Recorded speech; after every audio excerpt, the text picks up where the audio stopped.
It's time to be kind with Marley Q. Because the time to be kind to ourselves, each other, and the world is now. 1, 2, 3.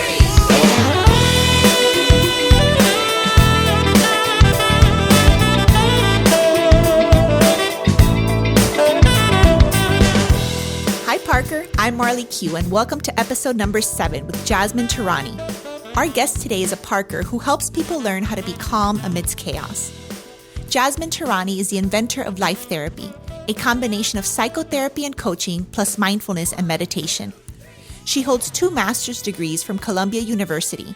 She's written 2 books and has been featured on numerous media outlets, including CNN, PBS, Parents Magazine, and has even hosted an advice show in addition to her own YouTube channel. Jasmin is an inspiration to me, not only because she's successful in business, but more so because she's successful in her personal life as a dedicated wife and mom of 2 kids who knows how to create a loving and calm home amidst any chaos going on in the world. For the past 13 years through her virtual coaching practice, Jasmin helps high achievers be successful in their personal lives by teaching people how to love better. And that's precisely why she's here with us today, to teach us all how to be better at loving ourselves. All right, Jasmin, welcome to the show. Thank you so much for making the time to be kind with me and our Parkers today. Of course. Thank you so much for having me. I'm honored to be here. I know you're such a busy mommy to your precious children, Zen and Liv, and we're both at home quarantined due to this COVID-19. So I just really, really appreciate you squeezing this in, because I wanted to have this conversation with you and share with our listeners just in service. I think so many people are in need of your help. There's so much that you can offer as a life therapist, as a psychotherapist, with your coaching, with your mindfulness, with your meditation, with this awesome 14-day challenge that you invited me to be a part of. And I'm really been enjoying. So we can just dive into the conversation. Why don't you first tell me, if you remember, how we've connected and stayed connected through all these years, and what inspired you to reach out to me after all this time and invite me to your 14-day challenge. Tell me about it. Ooh, that's a good question. Well, we met at the Women's Success Summit, right? And I was a speaker, and we were both on the board. And then I think we've just kind of been in and out for the last, how many years ago was that? It's got to be at least like 8 years ago. Right. About 8 or 9 years ago. Yeah. Mm-hmm. And so, you're always in the periphery of my life, being another person committed to kindness and love and being the light. And so I created this 14-day mommy challenge for all of us mommies who are quarantined at home with our children, and how to deal with the stress and the anxiety and the money and the kids and all these things. But really, it's how do you return to the calm? How do you find that space within yourself to be okay amidst all the chaos? And so I just created this challenge and invited the world. So you're part of my world. So that's how you got into it. It's meant to be of service. So sometimes when we hear, 14-day challenge, you're like, right now I don't need something else to do. I don't, I have enough, or right? Right. That's a really good point. Yeah, no, this is so that we take a moment each day to commit to ourselves to pause, whether it's a minute or 10 minutes or 5 minutes or whatever. It's just that when we're going, we're constantly reacting. And so the idea is like, how do you pause? How do you recenter? How do you come from a more divinely connected space so that we're interacting with particularly our children from the most loving place that we can? When we're all stressed out and frazzled and there's so much noise outside of us, inside of us, is how do you return to that center? So it's not supposed to be some like, go kind of challenge and, hold yourself accountable. It's not like that at all. It's really, the intention is just, here are some prompts, 3 questions a day to just sit, to be with yourself, to breathe, and to reflect and to recenter yourself. Well, you mentioned something really beautiful. I love that you, your whole practice, basically you specialize in helping people love better, love themselves better, love others better, pour love into their families and their kids, but also the community and the world at large, right? So one of the questions that I'd love to get your insight on is, why do you believe that now is the time to be kind to ourselves, others, and the world? Well, a lot of people think of the word love as like some like sticky thing, like, oh, I love it, I want it, I need it, and to me the word love is really an unconditional acceptance, which is like an open hand, instead of like holding on to something with like tight fists, it's like an open hand, letting things come in and things come out. And to me, the idea of loving yourself is being able to accept your fullness, your wholeness, that we have all these amazing parts of ourselves, and we've also got these pain, darkness, challenges, kind of like the yin and yang of our planet, right? It's not always a sunny day. There's also stormy weather. And the same goes for inside of us. And so our practice is learning how to create that space to allow that duality to exist within us, and to let our wholeness be enough, and to see that as our perfection. The same way that our planet is perfect, because if it was always a sunny day, it wouldn't function, is also understanding that our pain and our fears and our challenges and our anxiety and all these things inside of us are also part of our perfection. And our job is to learn how to handle it and take care of it. And part of that is becoming a loving parent to that pain. And when you talk about kindness, it's really being kind to your pain, being kind to your fears, being kind to your darkness, and creating a different relationship with it, rather than letting it take over you and being in charge, or pushing it away and saying, I hate you and I'm not listening to you. But it's really being kind to all of you. And to me, that loving acceptance is what we all need for ourselves, because when we can do it for ourselves is then when we can do it for each other. But the way that we love our kids and the way that we love our spouse is largely dependent on the way that we love ourselves or don't love ourselves. And that's where the spiral or the ripple effect continues. So I really believe, particularly with moms, that if we can be doing this kind of work, then it has an impact globally, because we're affecting our children. Absolutely. Absolutely. And I love the way that you put that, how we can practice becoming loving parents to our fears, right? How we can practice even creating a relationship with them. I know in one of your books, the one that you gave me while I was pregnant, before I gave birth to Jude, was Extraordinary Mommy. This is loving guide to mastering life's most important job. And one of the secrets that you share in the book was basically this, right? How to, in essence, become aware of what, the fears and the doubts and anxiety that you might be experiencing. And I don't want to make it so specific in this conversation as just in parenthood or in motherhood, but just in our current world, what we are all currently experiencing globally, it applies, right? So it's not just in parenthood, but in this current situation and in life, right? Well, and I think that that's the biggest realization that I keep having over and over, right? Is that we have no control, and I really believe that life gives us exactly what we need to wake up. And that we've become very controlling, and we think that we have control, and we think we have control over our thoughts. We think we have control over our feelings. We think that we have control over our circumstances. We think we have control over money. We think we have control over everything, right? And on some level we have, but it's really been an illusion. And now all of a sudden we're being faced with the fact that we really legitimately don't have control. We have no idea what's going to happen. And now we have to deal with ourselves. Right? We have to deal with the fear of not having control. We need to deal with all of the anxiety that comes from not having this illusion of control anymore.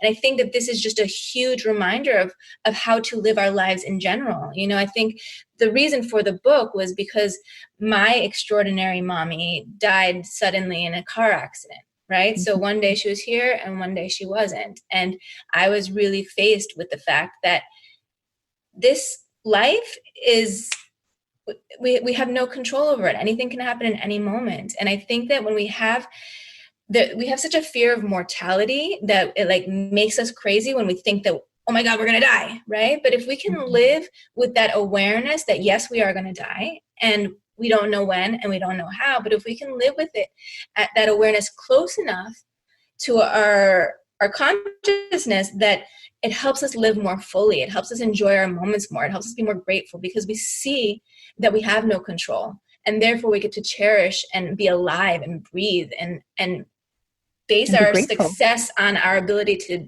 be present and live more than whatever it is that we're focusing on for some future time. Absolutely. It goes back to how we started this conversation about acceptance. Right? Yeah, totally. This is an inevitable part of life, is life and death.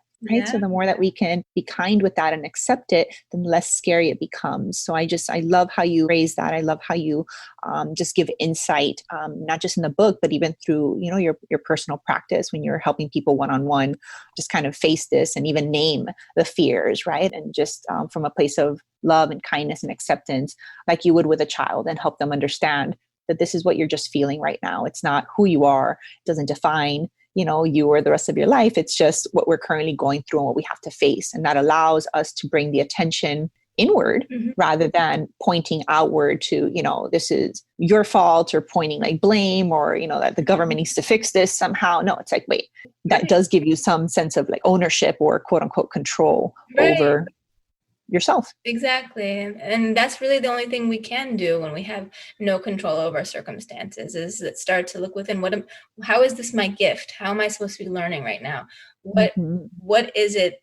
If I were to assume that life is happening for me instead of to me, then what is it that I'm supposed to be learning and gaining? That's a great perspective. One of the questions that I received from a friend when I posted on social media that I was going to get started with this podcast, and I was asking for questions from my community, was how can we be more mindful in everyday life? And I think that's always a great question, and thing, that you could provide a lot of insight on, and maybe some specific tips, but how can we be more mindful today, right now, with what's going through, which is also applicable to how we can be more mindful in everyday life? Have you heard this Opono thing? This Hawaiian practice that there's 4 statements. And I've used it in my practice historically, but someone just like rebrought it up to me as like a from a different perspective that actually has been interesting. But I've always seen it as these 4 statements that you either say to yourself,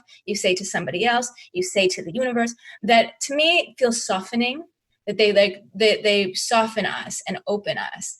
And so when you say these statements, it feels kind of like an awakening or an opening to receive.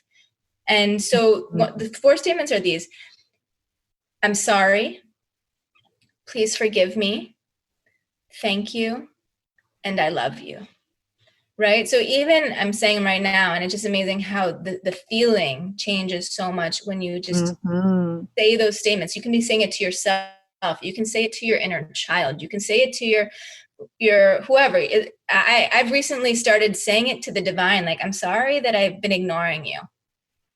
Please forgive me. Thank you. I love you. Like that, that there's something that feels very profound about just repeating those 4 statements.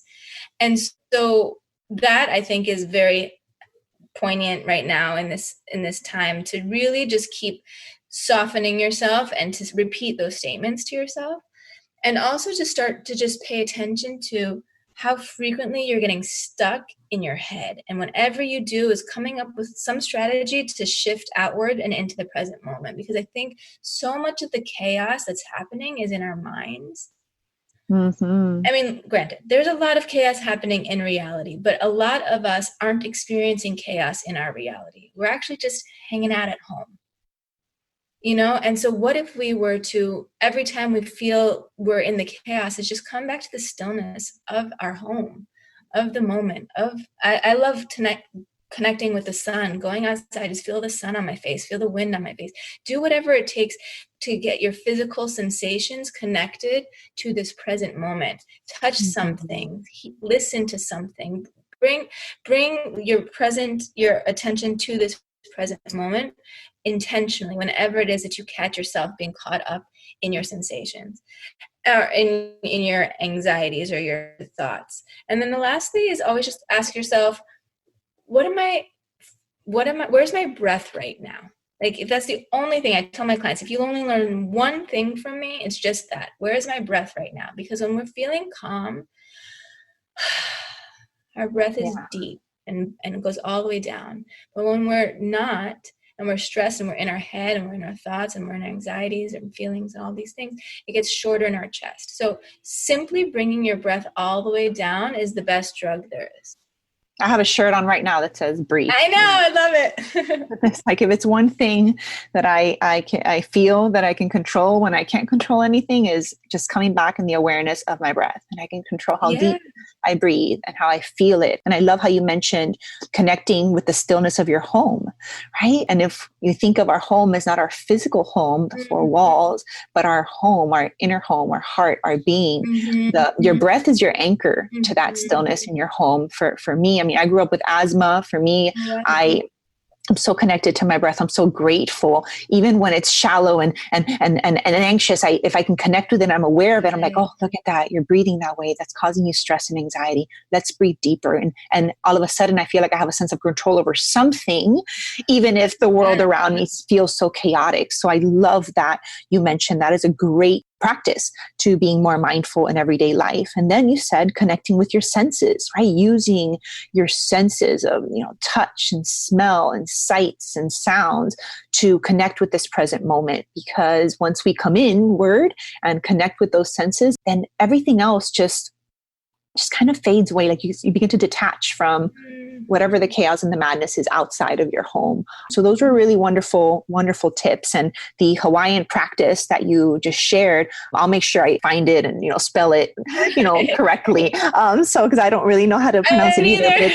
It's Ho'oponopono, I think. Ho'oponopono. And the 4 steps there were I'm sorry, or the 4 statements. So I'm sorry, please forgive me, thank you, I love you. You can direct those inward. You can direct those outward. It is a beautiful practice. So thank you for sharing that. What are the benefits, the direct benefits of counseling and empowering self-love and kindness practices in your life? It's a good one. So it's interesting. In my practice, I integrate these 4 different modalities, right? I call it life therapy because it connects traditional psychotherapy and coaching with mindfulness and meditation. And to me, what it is that our life is like a tree, right? And our tree has fruit. And so sometimes our fruit is not growing, or sometimes we have lemons and we want oranges. And for whatever reason, we often look at the branches or at the fruit themselves and try to change them as if that's going to work, right? But in order for there to be a change in the tree, you need to go to the roots, right? Or plant another tree, right? So the idea is that what goes on inside of us directly affects everything in our lives. All of our circumstances are not an accident. They're directly correlated with what's going on inside of us. And so if we can deal with our roots, then it affects our fruits, right? And so the idea of committing to that kind of practice is really doing the inner work. So when I like to think of our inner space like a bedroom, right? And so what happens is if we have a messy room, we need to have a practice to figure out how to clean it out. Right. So that to me is the psychotherapy. That's doing a deeper dive. Where did these feelings come from? What happened in my past? What happened in these circumstances? What are these reoccurring things? What's all these piles of dirty laundry stacked up in my room? How do I clear this out and clean out my inner space? Right. And then a coaching practice is about how do I keep it clear? Right? Because when our inner space is clear, then we can flow, then divine energy can flow through us, right? But until it's clear, we're all cluttered inside of us, and we're just responding and reacting to all the clutter that's inside of us. So then a coaching practice is coming up with, I like to call it like your inner workout, right? Is how do you set up your day and your life to be able to put things away? It's, my mom used to always say, it's easier to put your clothes in the dirty laundry now than to deal with a pile of it later. Just those little moments. And like this challenge that we're doing is those little moments every day to clean out that inner space so that it is an open vessel for that light and that love and that divine source to come through us. And then the mindfulness and meditation is learning how to be okay with the emptiness. Right? I think that we have a big problem where we think, oh my God, I'm bored or something's wrong or I need something, blah, blah, blah. And then like all of a sudden it just keeps getting filled in with other stuff. And so the idea is how do we let that space be clear and let that space be open and stop filling it up with other junk and be okay with the openness. What a wonderful opportunity to practice that now. Yeah. Right? We're being given that gift should we choose to see it that way. Yeah. I mean, I do think that life happens for us, right? So that this is a shift, this opportunity, this awakening is to look within, to love more, to smile more, to connect more, to treat our kids as if this is our last moment, to eat this meal as if it's our last meal, to really, really come back to what matters most in life. We've really fallen off. Yeah, I think we've really just disconnected or detached from that home base, if you will, and from the basics. And this is all, if we want to see the light in the darkness that's, currently going on, it's that we're given the gift of the opportunity of cleaning house, in essence, right? And it is spring cleaning time, if you will, but coming inward. And I think that, seeking counseling or life therapy is a way of getting outside help to look inward, right? Because sometimes when we're in our own head, in our own life, in our own mess, so to speak, it's really difficult to see the label of the jar that you're in. You need somebody outside of the jar to read to you, the label and say, hey, you're standing, you're not in quicksand right now. You're not drowning. You're not going to die. You're actually in a jar of honey. It's sweet and it's delicious. And you're like, oh, okay, I'm not dying. Right. So I think that's a very clear benefit of seeking counseling or coaching from others, is having that outward perspective. So then I think the benefits of empowering self-love and kindness, based on our entire conversation, are endless. There are endless benefits of empowering self-love and kindness. Not only does it directly impact you positively in your mind, in your emotions, in your spirit, but there's that endless ripple effect of how it empowers your family, your kids, your friends, your coworkers, the people that you interact with every day in the street, at the grocery store, and the whole world in this ripple effect, right? I would see that. Totally.